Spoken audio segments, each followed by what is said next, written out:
psicóloga clínica e terapeuta de casal e família, atuo em Niterói, Rio de Janeiro.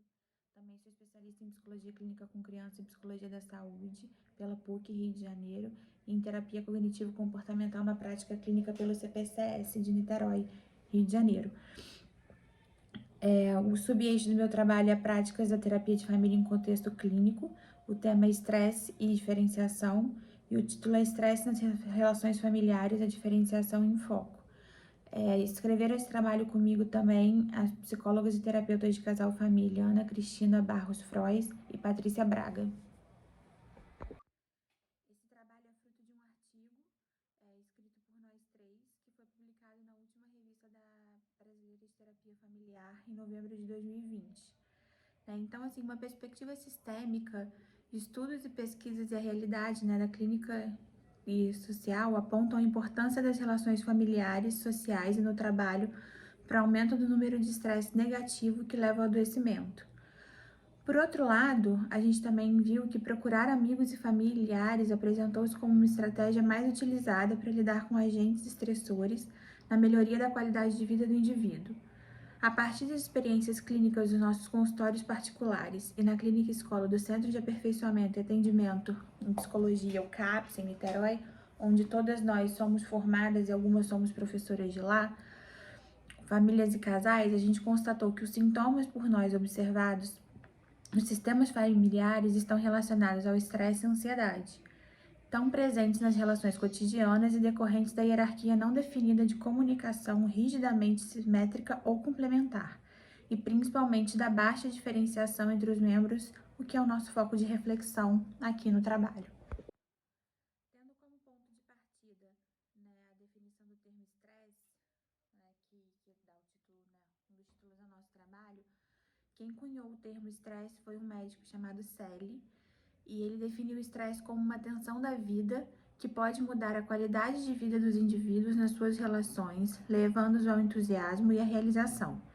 Ele também afirma que essa tensão não é boa nem ruim, mas necessária e nos faz sobreviver às adversidades impostas pelo ambiente desde os primórdios. Ninguém vive sem estresse. A gente precisa do estresse para a gente viver, para a gente ter uma perspectiva em relação a um futuro, estresse e ansiedade, eles caminham lado a lado. O que faz o diferencial deles na nossa vida é a intensidade, com que eles atuam no nosso cotidiano, no nosso dia a dia.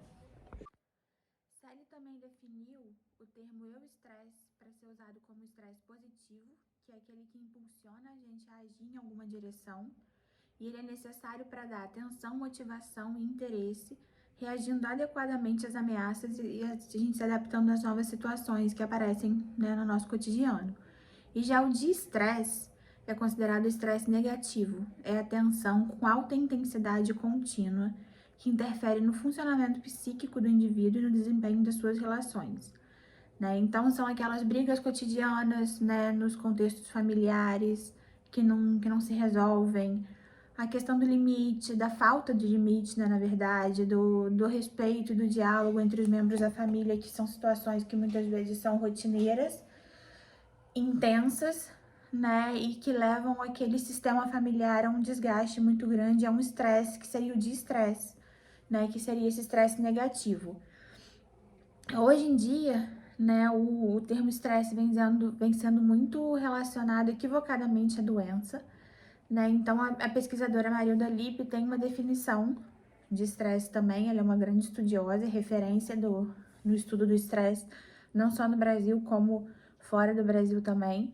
E para ela, o estresse é uma reação do organismo com componentes físicos e ou psicológicos, causada pelas alterações psicofisiológicas que ocorrem quando a pessoa se confronta com uma situação de que um modo ou de outro a irrite, amedronte, excite ou mesmo a faça imensamente feliz. Em 2014, o Instituto Psicológico de Controle do Estresse, liderado pela psicóloga Marilda Lippe, realizou uma pesquisa online sobre o estresse. Foi a primeira vez que uma pesquisa dessa natureza foi realizada no Brasil. Ela teve como inspiração uma pesquisa americana e ela foi realizada, os dados foram coletados ao longo de 45 dias, entre os dias 7 de abril e 14 de maio de 2014. e a amostra populacional contou com a participação de 2.195 brasileiros entre 18 e 75 anos, sendo de todos os estados do Brasil, né, sendo que 74,35% eram mulheres e 25,65% eram homens. E aí,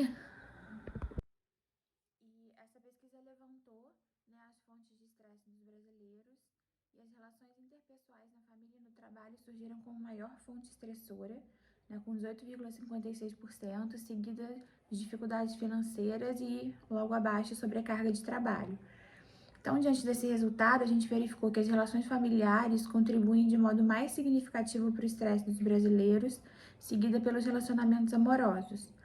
Mas o estudo também indicou que as estratégias de enfrentamento mais utilizadas para lidar com esse nível de estresse mais elevado no cotidiano, né, tá exatamente a conversa com amigos ou familiares, né, numa busca de um alívio, ou tentar analisar e eliminar a sua fonte de estresse, né.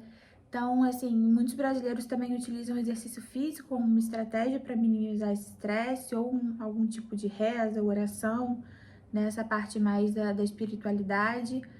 E assim, a gente também não pode ignorar alguns fatos, que algumas pessoas vão pelo lado da compulsão alimentar, né? É como uma tentativa de aliviar o estresse. E assim, uma porcentagem não tão alta assim como a gente gostaria, busca o atendimento psicológico, né? Logo de cara, como uma saída, né, para essa situação estressora. Eles até procuram depois, né, mas às vezes de cara não é a primeira iniciativa deles, né? Então, diante desses resultados, a gente pode observar a importância das relações familiares e conjugais na vida dos brasileiros, porque elas aparecem tanto como fontes estressoras, tanto quanto estratégias de enfrentamento do indivíduo e do sistema familiar, né? Agora, fazendo uma ponte, né, entre a pesquisa, né, que traz essa questão da família, né, como uma fonte estressora e uma fonte de recurso para amenizar esse estresse, a gente vai começar a falar de diferenciação. Né, para a gente é um fato notório, né, que a família é considerada uma unidade emocional, que seus membros se acham ligados, né, uns aos outros, de tal maneira que o funcionamento de um afeta o funcionamento de outro, dos demais. Né? É a lógica da teoria sistêmica também, né? Nós estamos inseridos num sistema interligado, ninguém está solto, né? Então, se a gente não consegue olhar para o indivíduo sem ampliar esse olhar, né, para o sistema familiar e para os outros sistemas nos quais esse indivíduo e essa família estão inseridos. Então, falando de diferenciação, né, quem é o pai da diferenciação, digamos assim, né, é o psiquiatra Murray Bowen, né, que é um dos percussores da terapia familiar sistêmica, e ele fala que a diferenciação do self, ele é tanto um conceito intrapsíquico como relacional, né? Essa diferenciação, ela pode ser entendida como a capacidade de pensar e refletir, de não responder automaticamente a pressões emocionais internas ou externas, né? Então, conclui-se deste modo que a saúde mental de um indivíduo está associada ao grau de diferenciação que ele é capaz de estabelecer em relação à sua própria família. Então, a gente pode dizer que a diferenciação é a capacidade de funcionar com autonomia, ajudando o indivíduo a evitar polaridades reativas, sabendo discernir o que é seu e o que é do outro, para que o desenvolvimento familiar funcional ocorra. E para que o desenvolvimento familiar funcional ocorra, é necessário preencher algumas condições, tais como membros da família relativamente diferenciados, níveis reduzidos de ansiedade e bons contatos emocionais entre os pais e as famílias de origem. Então, de acordo com os princípios de Bowen, o indivíduo diferenciado ele é capaz de fazer a separação entre o pensar e o sentir, e para além disso, né, de permanecer independente da sua família de origem. O curso da história da família tem uma posição relativamente determinista no grau de diferenciação do self. O indivíduo com baixa diferenciação apresenta uma maior probabilidade de desenvolver sintomas, de se colocar no centro das relações conflituosas e é mais sensível a situações de estresse, mais predisposto a patologia tanto física como social, e a disfunções causadas por situações de estresse tendem a se tornar crônicas. Então, observando que os indivíduos nem sempre se diferenciam um dos outros em termos de funcionamento, seja ele emocional ou intelectual, o Bowen desenvolveu uma escala de diferenciação do self, que determina a forma pela qual cada indivíduo reage aos desafios impostos pela vida. Essa escala ela não se prende somente à classificação de normal e psicopatológico, ela classifica os sujeitos como mais ou menos fusionados em relação às suas famílias. Só que ela aponta para uma questão que os indivíduos pouco diferenciados estão mais suscetíveis ao estresse e ansiedade. Então, dessa maneira, a gente observa que a capacidade de lidar com situações de estresse está atrelada à função de diferenciação. Ou seja, quanto mais diferenciada, mais resiliente ela será, a pessoa vai ser mais resiliente e mais flexível e sustentadores serão seus relacionamentos. Portanto, menos estresse será necessário para produzir os sintomas. Vale ressaltar também que quanto mais rígida for a dinâmica familiar, maior será a dificuldade de diferenciação de seus membros, dificultando assim o funcionamento, o desenvolvimento e o funcionamento funcional ali daquela família.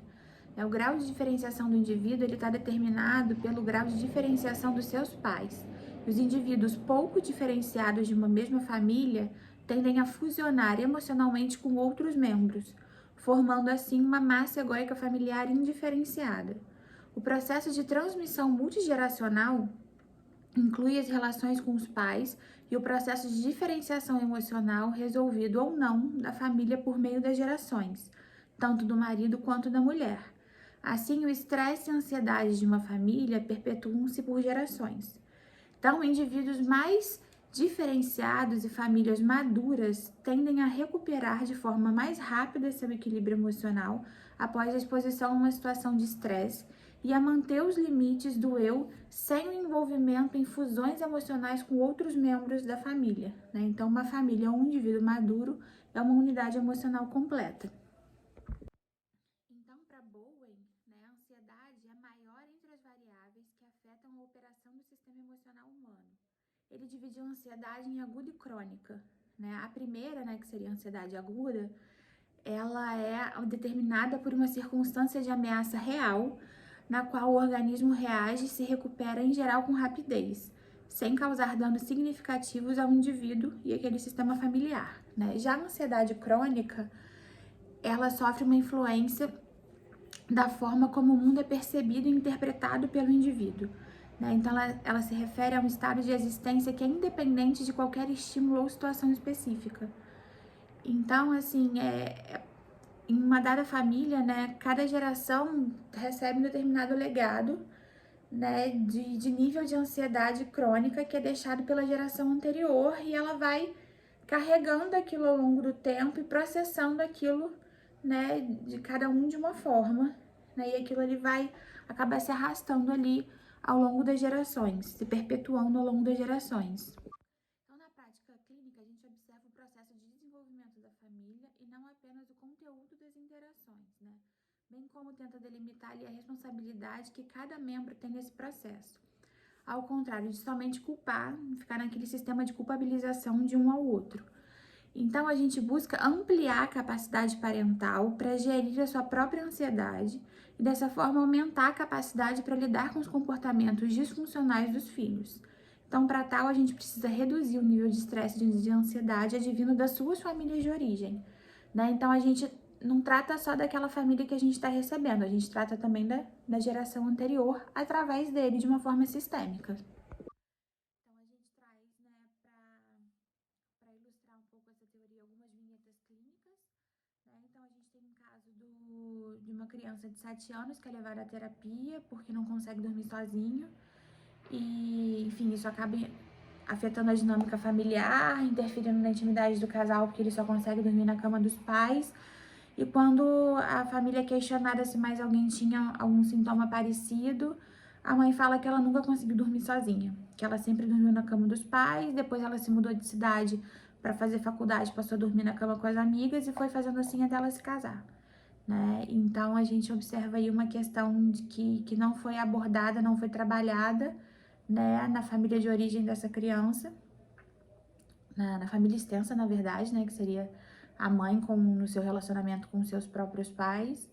e como isso vai se perpetuando e vai se agravando à medida que o tempo passa, né? A gente também tem o caso de uma criança que foi trazida para terapia por apresentar sintomas compatíveis com mutismo seletivo, e quando questionados, a mãe disse que ela também, a partir dos 13 anos, parou de falar, né, com pessoas desconhecidas, fora da família, na verdade, só falava com pessoas da família. Então, é mais um outro caso que a gente tem aí. Então, acho que para concluir, né, a gente pode dizer que a partir da nossa prática clínica, tanto em consultório particular, né, quanto em clínica escola, a gente observa que as famílias e casais expostos a um alto nível de estresse e ansiedade, seja ela crônica ou aguda, apresentam dificuldades no processo de diferenciação dos seus membros.